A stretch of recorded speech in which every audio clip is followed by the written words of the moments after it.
పొత్తులపై ఘాటుగా మాట్లాడారు బీజేపీ జాతీయ కార్యదర్శి బండి సంజయ్. బీఆర్ఎస్ తో పొత్తు అని ఎవరైనా అంటే చెంపలు వాయించమని మా అధ్యక్షుడు కిషన్ రెడ్డి చెప్పారన్నారు.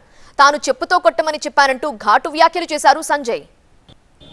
అసెంబ్లీ ఎన్నికల ముందు కలిసి పోటీ చేస్తామన్నారు. పోటీ చేసినామా? కలిసి కాంగ్రెస్ పార్టీ సమాధానం చెప్పాలి.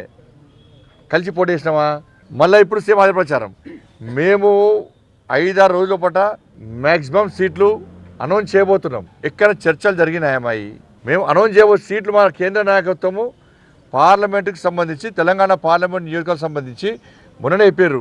వారం రోజుల పాటు వీలైనన్ని సీట్లు ప్రకటించబోతున్నాం అభ్యర్థులు లేదని చెప్పి అన్నారు. ఇక పొత్తు ఏడు ఉంటుంది.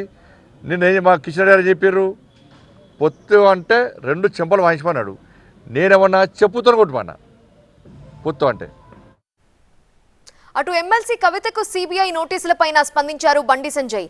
సిబిఐ, ఈడీ స్వతంత్ర సంస్థలు వాటికున్న ఆధారంగా విచారణ చేస్తాయన్నారు. తప్పు చేసిన వారిని తప్పకుండా అరెస్ట్ చేస్తారని అన్నారు Bandi Sanjay. Letter రాసిర్రు, CBI ED చూసుకుంటారు. సిబిఐకి ఈడీకి భారతీయ జనతా పార్టీ మాకు సంబంధం లేదు. అవి విచారణ సంస్థలు, వాళ్ళకున్న ఆధారంగా వాళ్ళు విచారిస్తారు. అరెస్ట్ అవుతుందని ఇప్పుడు అనలే. మేము తప్పు చేసిన వాళ్ళు అందరూ అరెస్ట్ చేయాలన్నాం.